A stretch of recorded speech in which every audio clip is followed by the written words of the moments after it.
Good afternoon and welcome to the Demco webinar series. Today's webinar is Common Core, an unparalleled opportunity for elementary school librarians to shine. I'm Matt Mulder, the Director of Education Markets at Demco, and I'll be moderating today's session. Before I introduce today's speaker, I have just a few housekeeping details to cover. On your computer, you should see a chat box on the right-hand side of your screen. If you have a question, would like to respond to one of the presenters' questions, or are having any technical difficulties, please use the chat box to communicate with us. If we don't get to your question during the session, we will be sure to post answers along with the recorded webcast after this event. You'll also notice Tony and my contact information. Please feel free to contact us separately if you have any specific questions that we may be able to help you with. I believe that is all the housekeeping I have, so let's get started with the program. At this time, it is my pleasure to introduce today's speaker. Working from her colonial farmhouse in Buxton, Maine, and her sunny winter nest in Sarasota, Florida, New York Times best-selling children's author Tony Buzzio also wears the hat of a seasoned educator. A former college and high school English teacher, Tony became a practicing library media specialist and was named the 1999 Maine Special Library Media Specialist of the Year. Wearing this hat, she writes many professional books and articles, as well as Common Core curriculum based on children's literature. With no further ado, Tony, please present the webinar. Good afternoon, everyone. It's really exciting to be here with you. I'm speaking to you from my office in Buxton, Maine. I look out the window and the trees are bare here in Maine. Fall is gone, winter is approaching, but it's a sunny and bright day here. And I wish it were as sunny and bright everywhere you are, although I know that's not possible. Today we're going to talk about Common Core state standards. I think that one of the concerns that elementary librarians in particular, although certainly our secondary colleagues as well have, is where we fit into this new landscape that includes a brand new set of standards. I want to talk to you about those standards today and where we fit in, and I hope you leave this webinar with a feeling of confidence that we have an enormous opportunity in the Common Core state standards. Many of you know me. I was an elementary school librarian here in Maine for 16 years before I left my school to become a librarian at large as well as a children's author. And I suspect that many of you know my children's books as well. As a matter of fact, if you look on the right-hand side of the screen, you'll see that my passion for school librarianship has flowed over into many, many of my books, many of which have been published by Upstart Books, a part of Demco. But children's books and education and the intersection of those two things happen to be the place where my heart lives. I love children's literature, and I'm very happy to be a part of producing it, but I'm also concerned always about where education and those very books that I love intersect. And Common Core, I know, has made a shift in our thinking about children's literature and how it applies to the teaching that we do in libraries. So I've got a couple of questions for you, and what I'd like to do is conduct a couple of quick polls, so I hope you're up for it. My first question for you is, how familiar are you with the Common Core reading literature and reading informational text standards? So you've got an opportunity to click one of those four answers. I'm really familiar, I'm somewhat familiar, this is all pretty new to me, or I'm clueless. Can you go ahead and let me know how familiar you are?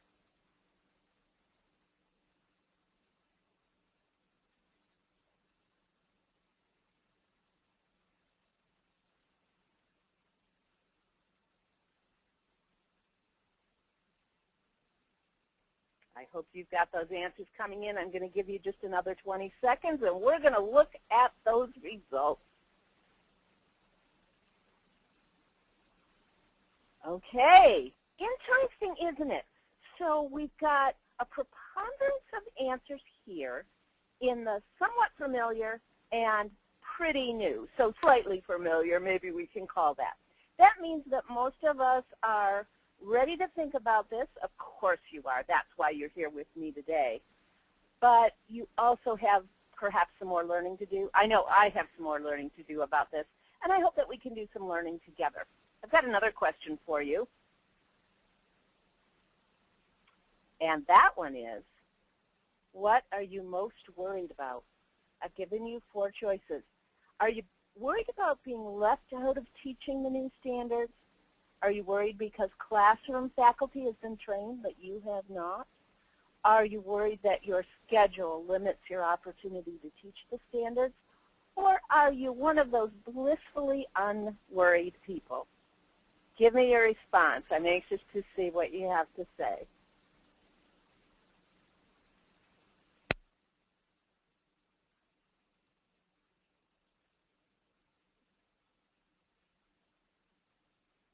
I hope you're clicking away.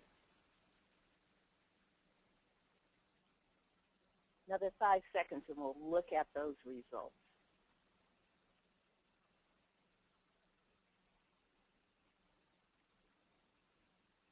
Okay, let's find out. Okay, 34% of you are in that situation that I've heard from librarians again and again, that the classroom teachers are being trained in Common Core, but you are not. And then another 41% of you, even if you have been trained, are worried because your schedule will prevent you from teaching the standards. I'm here to say, for those of you who are worried about that schedule limiting your opportunity, I don't want you to worry about that. For those of you who are in a situation where either you're worried about being left out or you actually have been left out because the classroom faculty has been trained and you have not, I'm here to help you find ways to bypass that situation. So let's get going with the talk today.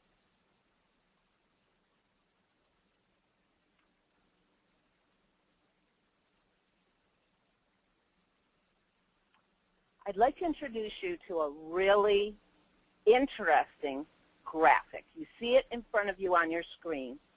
This graphic was prepared by an educator in New York State, and I found it at the Critical Thinking Works website, and you've got the link right down there if you want to make a note of it. She poses such an interesting schema for our shift to Common Core.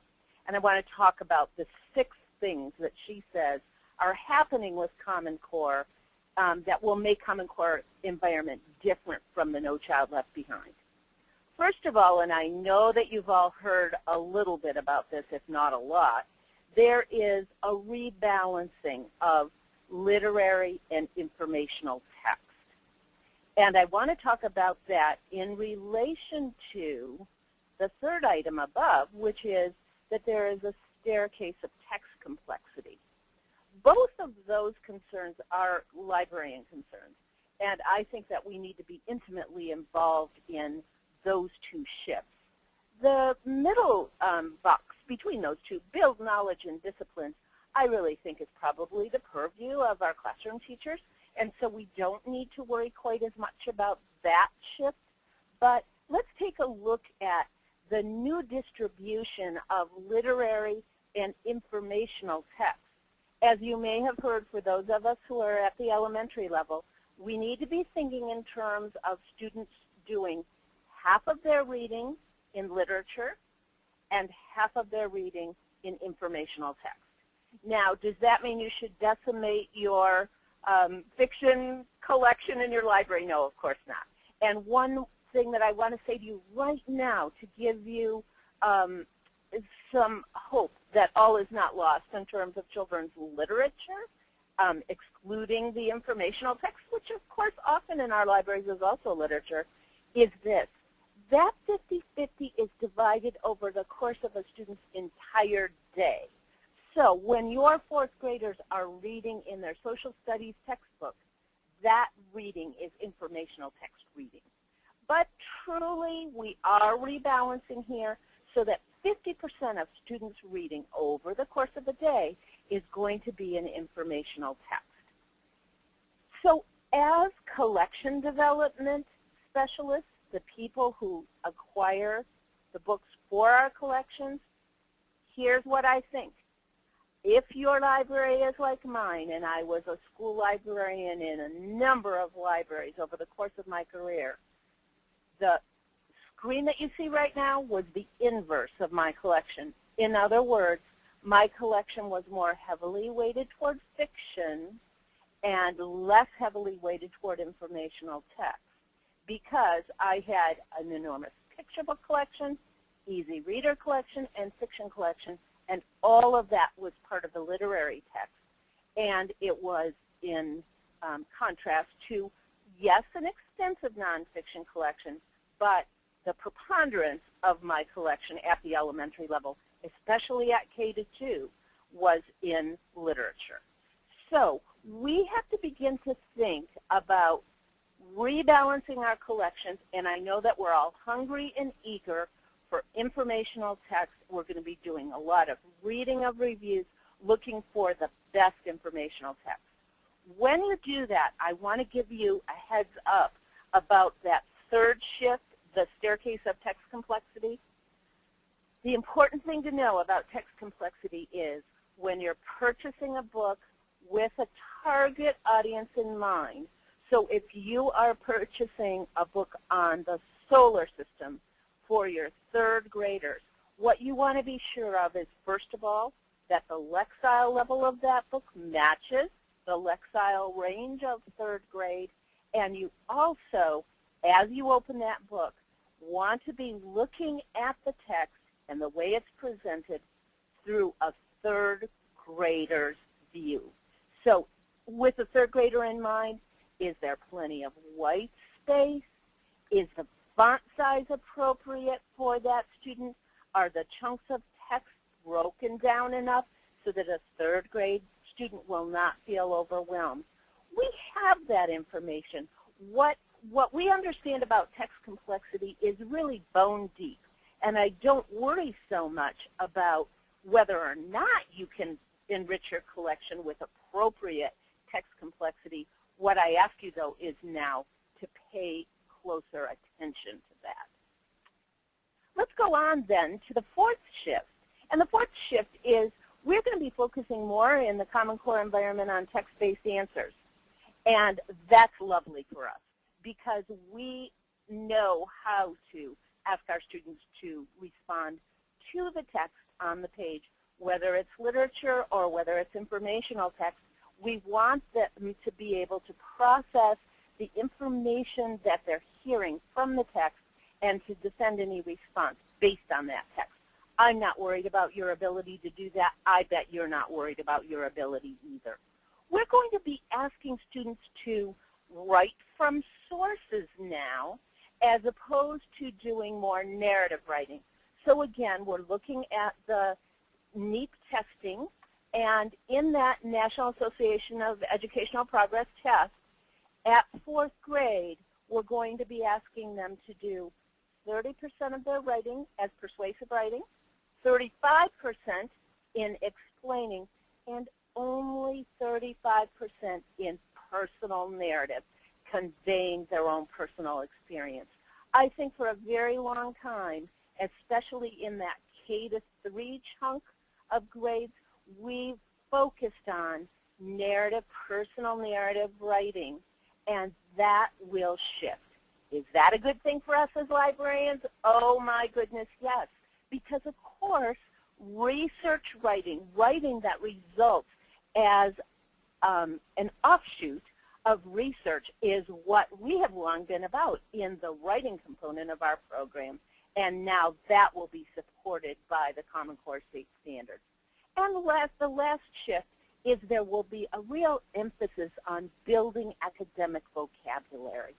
And I will offer you a little bit further on in the webinar, I'll offer you an opportunity to look at how that might play out when you're sharing a text in your library with students, how you can work on that standard which recurs at every grade level and asks the student standard 4 to look at the meaning of academic words that are used in a text. Okay, let's move on. I want to alert you to a really fabulous article. I hope each and every one of you will read this article. It's called Seize the Opportunity, and it's by Olga Nessie. It was published in School Library Journal in June of 2012. The good news is that the article is available online. So go ahead and Google Seize the Opportunity and Olga's name, and you will get an online version of that article, and I hope that each of you will read it. And why am I recommending it? I think what Olga has to say is just so true. If only we will jump on the opportunity. She says the implementation of Common Core standards gives us an incredible opportunity to make a case for the importance of librarians and libraries in our school. And why is that? She says that's because the Common Core state standards in English language arts are very focused on inquiry from the minutest level, from the micro level, through the macro level. The standards in English language arts, especially in reading literature and reading informational text, focus on inquiry, and let's face it, we're the ones in our schools above anyone else who know inquiry. So I really invite you to read that article, share it with your colleagues, and find a way to frame that article in discussions with your administrators and perhaps also with your classroom teaching colleagues. Before we move on, I'd like to talk to you just for a minute about the instructional partnership. This is a continuum that I developed many years ago, and if you've ever seen me present about collaborative teaching, you've seen this continuum before. But here's where I'm going to address for you that your schedule needn't tie you down and away from implementing the Common Core standards. At the very basic level of the instructional partnership, there is cooperation. And so when a fourth grade teacher who's teaching in social studies about your state comes to you and says, what have we got for resources that are appropriate in lexile level and text complexity for my fourth graders while we study Georgia or whatever state you're in, you have the information that you need in order to provide those resources to them. However, cooperation is generally not an instructional activity. It is a service. It is an important and essential aspect to our job, but it is not generally instructional. When, however, we get to coordination, that's when we are actively teaching. If you are in a situation where you have a fixed schedule, where classes come to you on a regular schedule each week and the teacher doesn't stay, or perhaps he or she does stay, you are immediately able to work at the coordination level. You are able to tie your instruction into the instruction that is happening in the classroom to build on it, to extend it, and I will give you examples of how you can do that. Of course, if you have a completely flexible schedule, you're able to be fully collaborative and plan, team teach, and team assess with your classroom partners. And that, of course, is the ideal. That's great. For those of you who are in a school, and I suppose most of us are now, if you're in a school where data is driving what happens in the classroom, then you are going to want to engage in data-driven coordination or data-driven collaboration. That is, we know that these second graders aren't reading at grade level. We need to work, whether in our fixed schedule library or in a flexible schedule collaboration, at raising those second grade reading scores, particularly in the area, say, of inference, or particularly in the area of drawing conclusions. So I encourage you to think about where you are on this continuum and to know that if you're in a fixed schedule, you're at the coordination level as you work together, and if you're in a flexible schedule, you have that more elaborate collaboration that's possible. But either way, we can work with those scheduling opportunities, let's call them opportunities, and still, as a librarian, teach to the Common Core state standards. So, which standards do we have to be concerned about? I'm assuming that most of you aren't incredibly involved in teaching the math standards. So what I'd like to focus on is the reading literature standards, K to 5, the reading informational text standards, K to 5, and the writing standards, K to 5. And if you look closely at those writing standards, you will see that not all of the writing standards really apply to our teaching, but those that do apply very well. So let's look at the college and career readiness anchor standards for reading. And these standards apply to both literature and informational text. And these are the big umbrella standards. If you know about the way the Common Core state standards were developed, you know that we started with these 10 standards, and this is where we want our kids to end up. That little kindergartner who walked through your door in August or September, by the time he or she graduates from high school, will be accomplished in each of these 4 areas: key ideas and details, craft and structure, integration of knowledge and ideas, and range of reading and level of text complexity. I want you to notice that there are significant, specific skills that we are hoping that kids will acquire.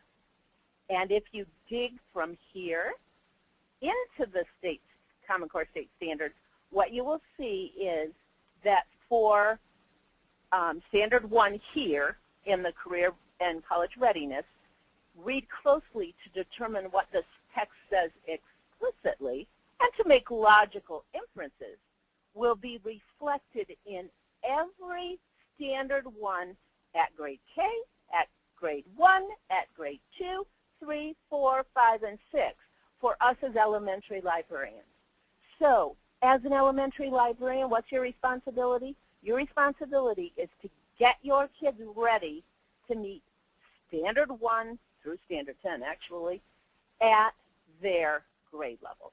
So you have to dig more deeply into the standards in order to do that. And I hope that each of you will be able to do that within the next 6 weeks before holiday vacation. I would like you to have a good handle on the specific standards at your grade level. Okay, let's do a little opportunity for you to do some original thinking. I'm going to ask you to be a 3rd grade librarian. I know many of you do work with 3rd graders. And if you're K to 2, just stick with me and pretend that your school is added on 3rd grade this year.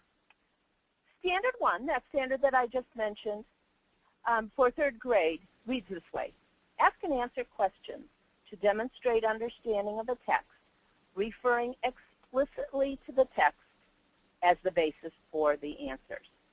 I'd like you to take a minute now, and that means that I'm going to be quiet during this minute.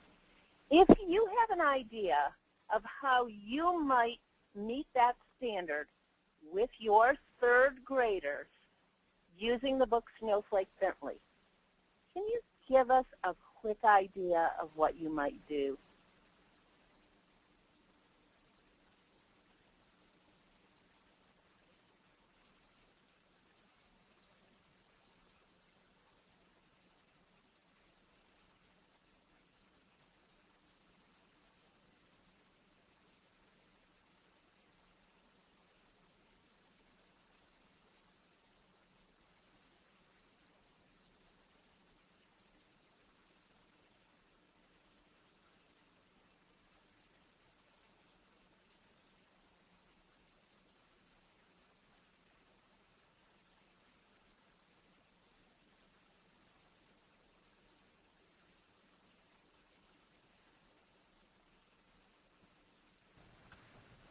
Okay, we've had a few ideas come in. We'll give you another 20 to 30 seconds to share your ideas, and then I'll share some of them with Tony and she'll respond.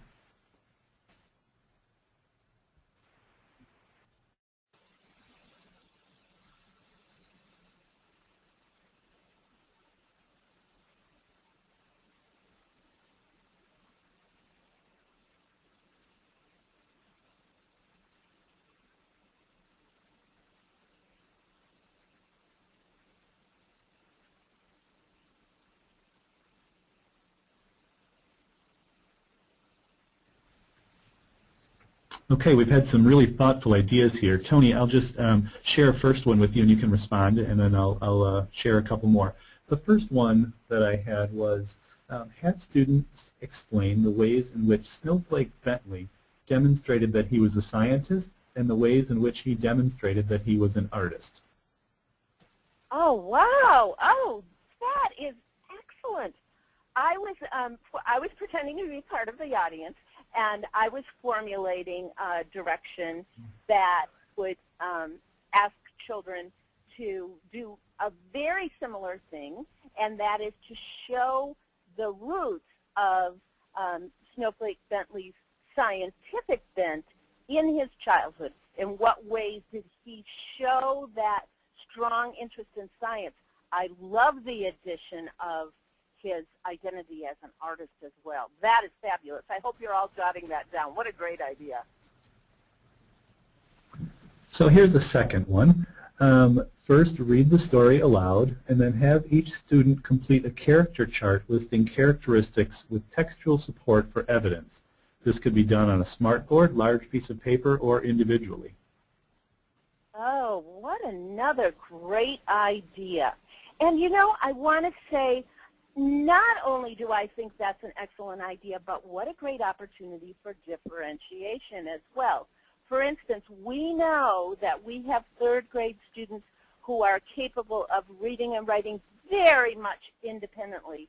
We also know that we have some struggling readers, some struggling writers, and here's an opportunity to give kids the option to work individually or to work in small groups, or if you know that the class as a whole is challenged and will need support, or this is the first time you're doing an activity like this, you're going to do a whole group activity and use that smartboard. So it's an opportunity to work at a variety of ability levels, and what a great example.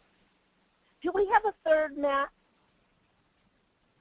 Yeah, one more quick one that I thought was interesting, and a quick activity was ask the students to analyze the cover of the book. Oh, yes. Yes. What is it? Likely, unless this book has been shared in the classroom, kids don't know Snowflake Bentley. They don't know anything about him. So textual evidence in this case, we're going to think about more broadly, right? We're going to think about it as visual evidence as well. And what an opportunity to think about what Snowflake Bentley devoted his life to. And you know, we do this sort of activity so often with our primary students, KM1 especially, where we'll look at the book and just that cover and the back cover and do some predicting about what the book is about. But actually, what we're asking them to look for is evidence in the visual of what the book is about. So how great to extend it to informational text.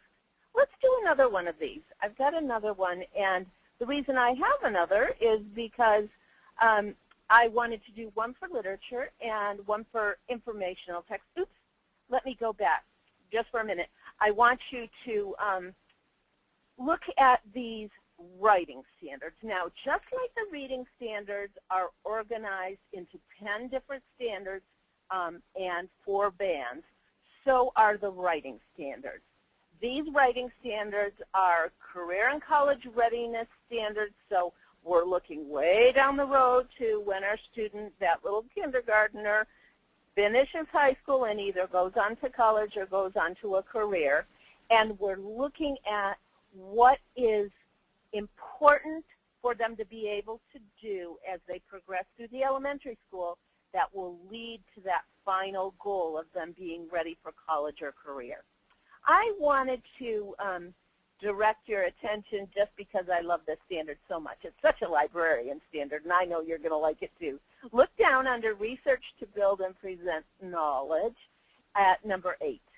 Gather relevant information from multiple print and digital sources, assess the credibility and accuracy of each source, and integrate the information while avoiding plagiarism. Now, is that something achievable with our kindergartners? No, of course not. And when you dig into the standards and look at the kindergarten standard 8, it doesn't look nearly as daunting as this standard for writing for K to 5, that final goal. But I'd like you to think about meeting that standard at a 5th grade level this time. So if you're a primary librarian, pretend that, pretend that a new school was built in your town and you were given the opportunity to move from your K to 2 school or K to 3 school into a K to 5 school, and you now have 5th grade students. How would you meet this 5th grade standard using a reference set like the History of Us or another? Please don't feel limited to this set. I happen to be very familiar with the History of Us, and so I decided to pop that one in. But a source, an informational text source that you're very familiar with. Here's a standard 8 for grade 5. Recall relevant information from experiences, or gather relevant information from print and digital sources. Summarize or paraphrase information in notes and finished work, and then provide a list of sources. Of course, we all know that we've been teaching that since the beginning of librarianship. Give me an idea about how you would work with your 5th graders to meet this standard, whether you're in a fixed schedule or a flexible schedule.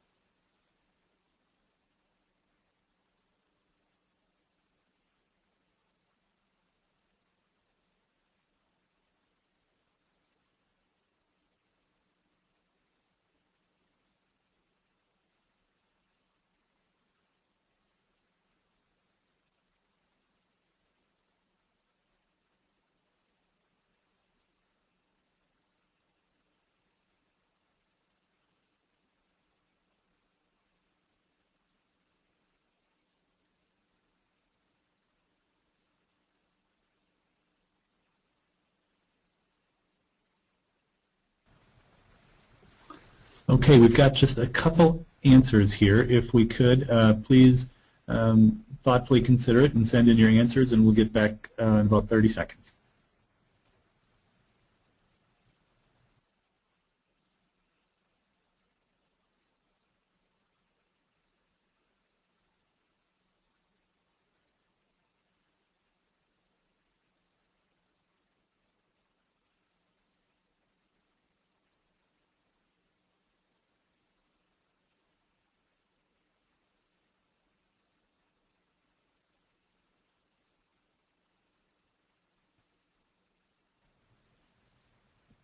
Okay, thanks for responding. We have lots of great responses here. Tony, I have a feeling you're going to like this first one. Students could be given a state to research using multiple sources, both print and digital, create a presentation telling about the state, and have the students persuade viewers to move to their state. Oh, I love that persuasive aspect. You know, I worked very closely at Longfellow School, which was the school that I most recently got a paycheck from, with my gifted and talented teacher.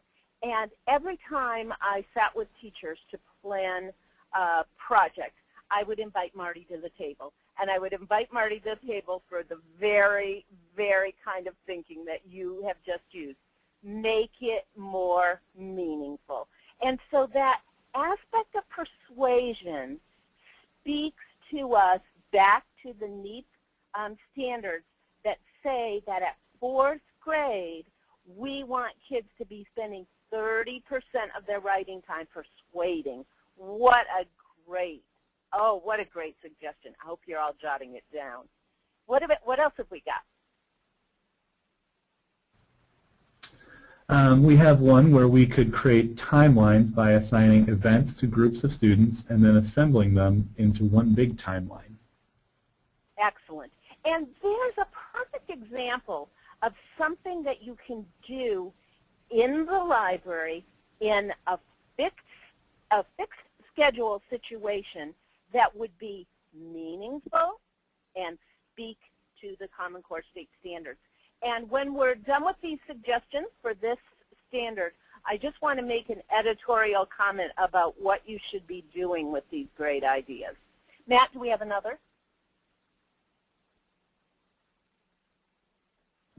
We do, and you might like this one even more. Have students select an exotic animal, both online and with hard copies. Have students defend if they should or should not have this exotic animal as a pet. Oh, great, great. So making a case and constructing support for that case. I love that.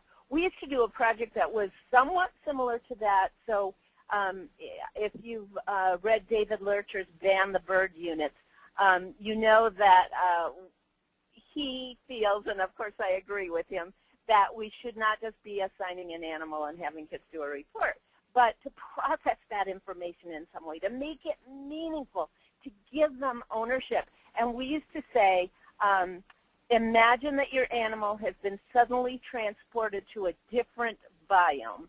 Name the biome, the differences in that biome from their home biome, and what adaptations they would have to make in order to be able to live in that biome. So this example is just exactly that same kind of example where you're using the information, chewing on it, and doing something meaningful with it. Those were 3 great examples. By the way, I didn't mention on the Snowflake Bentley slide, but if you look here at the History of Us, you'll see that these books are written at an 860 Lexile level, and I want to make a comment about them. If you know the Haken History of Us, or U.S., depending on how you read it, you'll know that those pages are very, very text-dense. The font is small. There's not a lot of white space. There is good graphic support, so there are photographs and cartoons included, but it's a bit of a daunting read.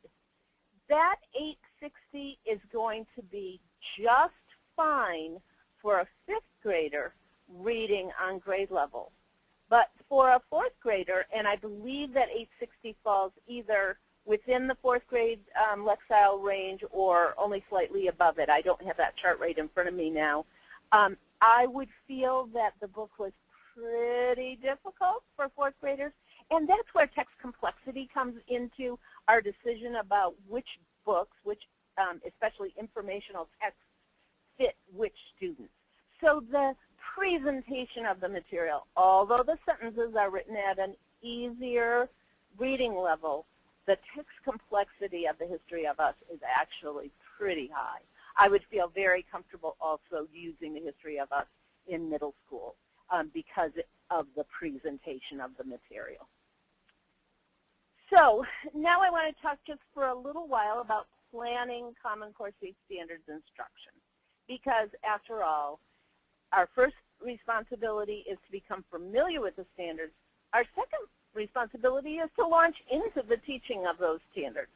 So I'm going to give you 2 different paradigms, and depending on your schedule and also depending on the way you work with your classroom teachers, you will choose one or the other of these approaches.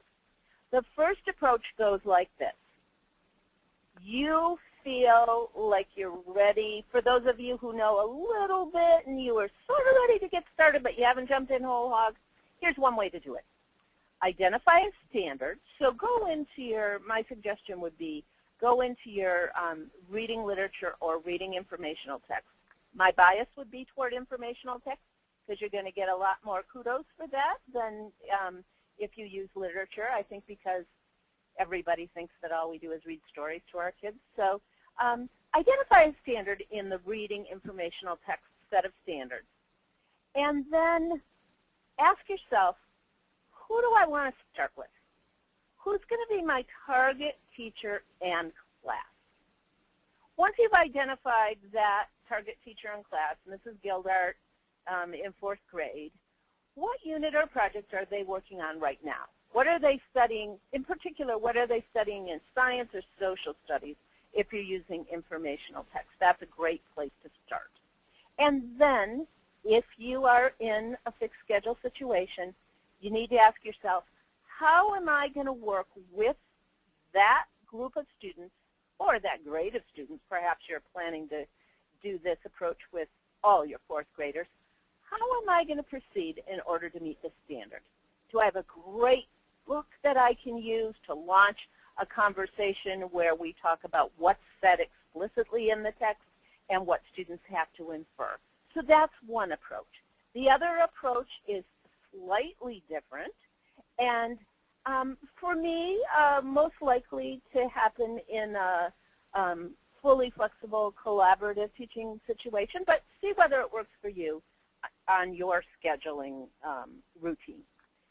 So you start by identifying a class or grade.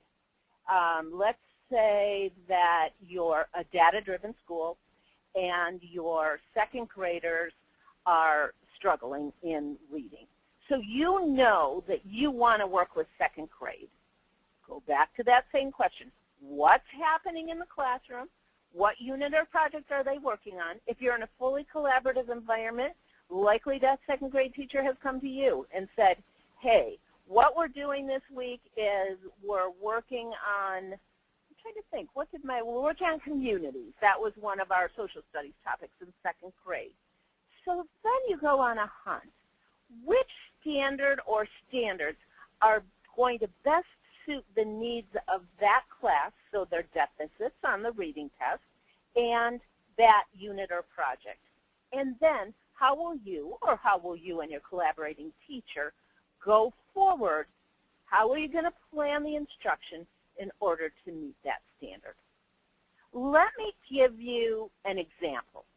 I've developed a collaborative teaching form. It is not rocket science, and you will be able to use this and change it in any way that suits you.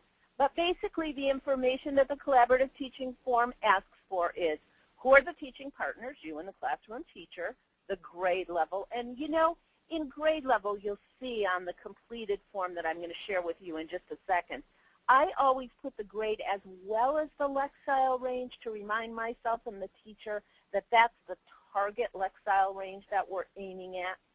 And then what's the content area? Is it science? Is it social studies? Is it humanities? Is it music? And what unit of study are they doing? And then we are actually in just such a wonderful situation with Common Core. The Common Core state standards are fully reproducible. So I would recommend that you paste in full text of the standards that you want to meet. And then, of course, you're going to go about finding the key resources that you're going to use by title or URL, however you want to present those. And then what are the learning activities? Who's going to do what? What's going to happen in the classroom? What's going to happen in the library? How are we going to see what students know, that is the student product of their learning, and how are we going to assess? So let me just give you an example here of a third grade collaborative teaching unit that I propose. So the third grade lexile level is 520 to 820. That's a pretty big range, isn't it? 300 points. So we start pretty low, and as you see, that 820 is encroaching on the 860 of the history of us. But of course, we're going to keep that third grade reader in mind, and we're going to look for text complexity that is a little bit more open. We're going to have make sure that we have lots of subheaders in the text, a lot of reading assistance right on the pages of the text. This will be a weather unit in science.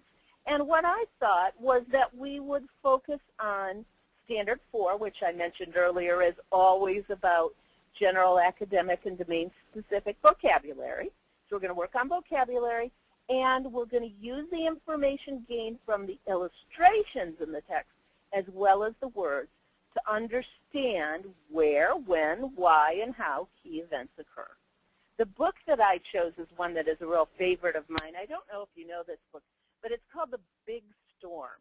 And it is about this enormous storm that traveled from the west coast of the United States all the way to the east coast. And the book tracks its progress and looks at how it manifested itself as it moved across the country. So I created a plan here that probably would be a plan for a fixed schedule where the teacher in the classroom was introducing the unit on weather and discussing seasonal weather and the factors that determine what the weather is like in various parts of the United States. Then I posit that in order to meet that fourth standard, the librarian create a word wall of the words that were drawn from the text. And then you, as the librarian, in your meeting with that class, would introduce storms, discuss their impact on your geographic location, how a big storm might manifest itself in your neck of the woods, and then read that book, The Big Storm, aloud. So you can see how this is definitely accomplishable in, say, 2 class periods in a fixed schedule. And then, as the librarian, ask students, and whether you want to do this individually or small groups or as a whole group, to define the words on the word wall. Some dictionary practice, some online dictionary practice perhaps, and then challenge your students in another class meeting to use the information from the illustrations as well as that text to talk about the key weather events that happened during the big storm of 1982. So what's the learning product here? Well, the learning product is going to be a discussion that final day, a librarian-led discussion, and the assessment, it's going to be observational. So you're going to observe the understanding and the contributions of your students within that teaching environment. Here's my final suggestion for you, and then we've got time for lots of questions.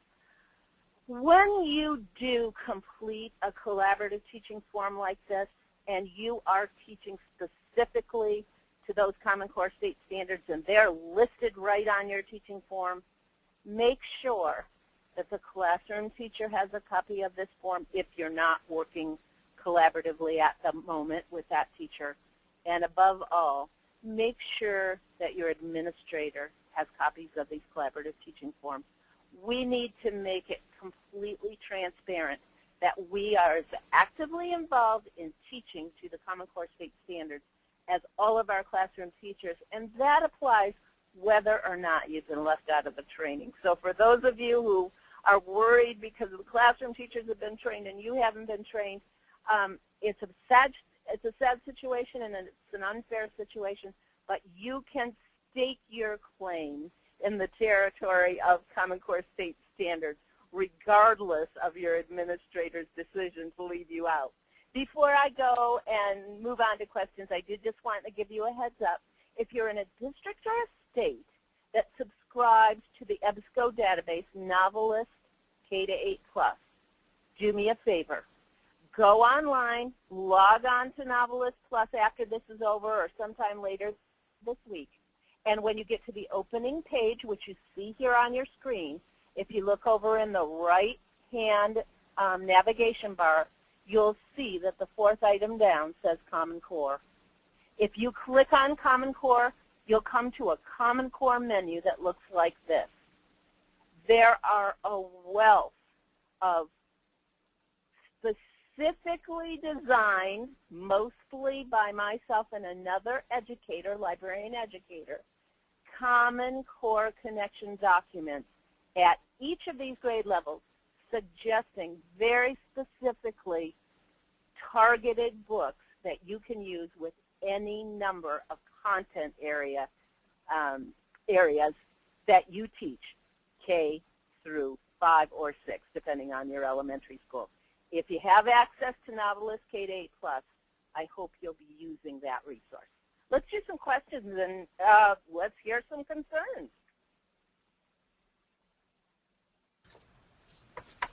Okay, thanks a lot, Tony. We have started getting quite a few questions in. The first one I thought was interesting. The writer says, it seems like books and media advertised now are labeled as Common Core. One has the impression that everything can be tied in with the Common Core, and it's less the material than the way you use it. Would you say that's true? Well, here's what I think. I do have an opinion. Those of you who know me in this audience know I'm never without an opinion. I've been noticing that too, that just about anything that's published as nonfiction and half of what's published as fiction or literature is labeled Common Core nowadays. I think that it is true that what we do with the text is what makes it Common Core or not. But I also think that unfortunately some of our institutional publishers, some of the publishers that publish and have for many years published series nonfiction are taking the opportunity to call their materials Common Core, and I'm not sure that that makes them great informational text just because they're labeled Common Core. I would caution you when you're building that nonfiction collection with appropriate lexiles and text complexity that you take an opportunity to read reviews, because I think that we're going to see a lot of nonfiction published right now. I know that I myself just sold my first nonfiction text, a picture book biography last year, and I know that that door was open to me because of Common Core. But let's face it, we want quality in our libraries too. So that would be my caution.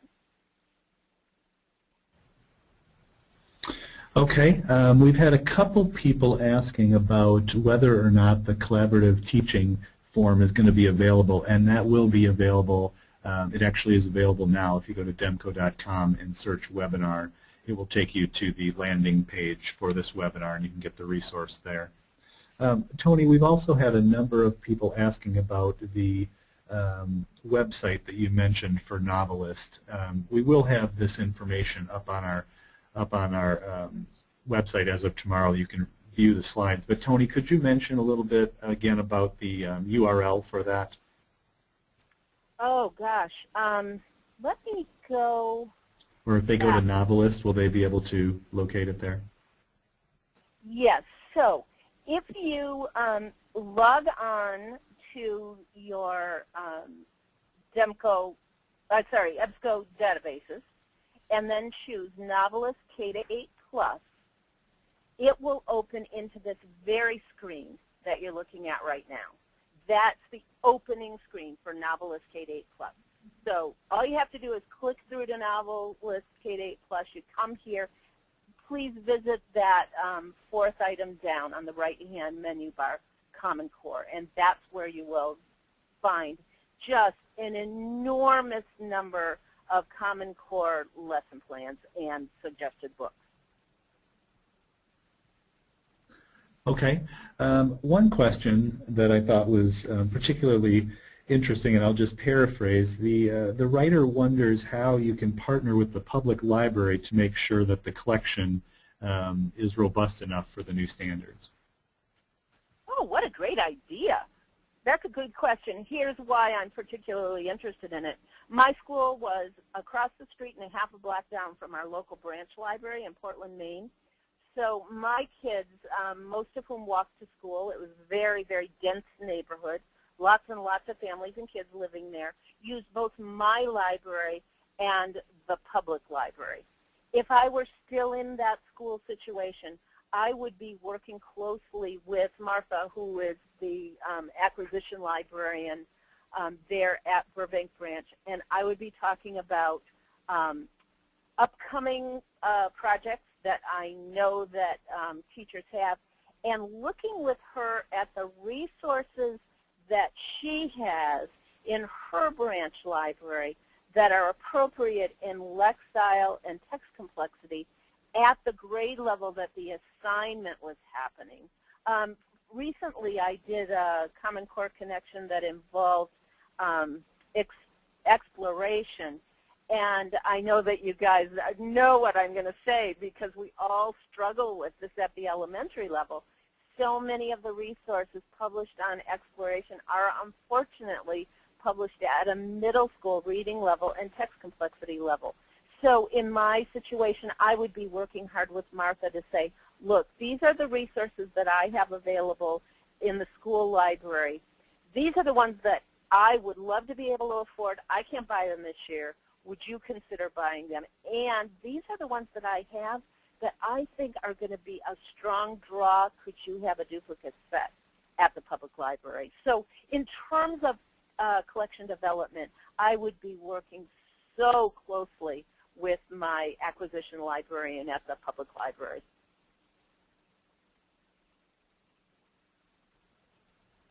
Okay, we have time for just one more question. And this came up a number of times, and you actually touched on it early on, Tony, people's concern that they were being left out of the picture. And so the question is, how can a librarian best market themselves to not only their administrator, but to the other teachers in the building to make sure that they're included in the process? Okay, here's what I do. I'm going to give you a very practical suggestion, and I hope that you'll at least try this.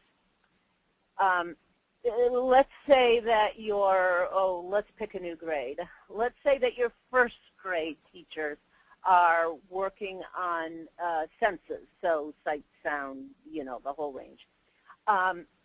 And you know that you have gone out of your way to build your collection because this is something that they do every year.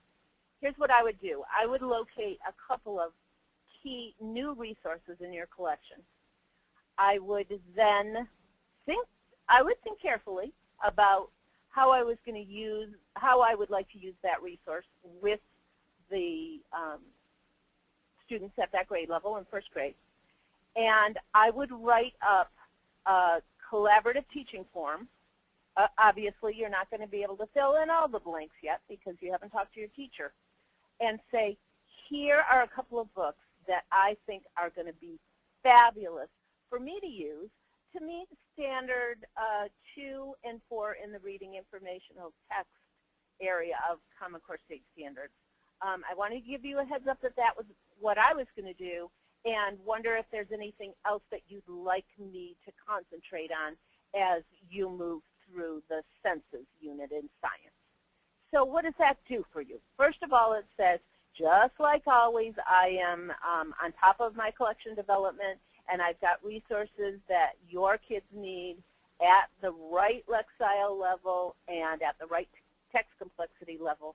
Not only that, but I know what those state standards are that you're looking at in second grade, or first grade, sorry, that you're looking at in first grade, and I consider myself to be a partner with you and a knowledgeable partner who knows how he or she can meet those individual standards along with you as a teacher.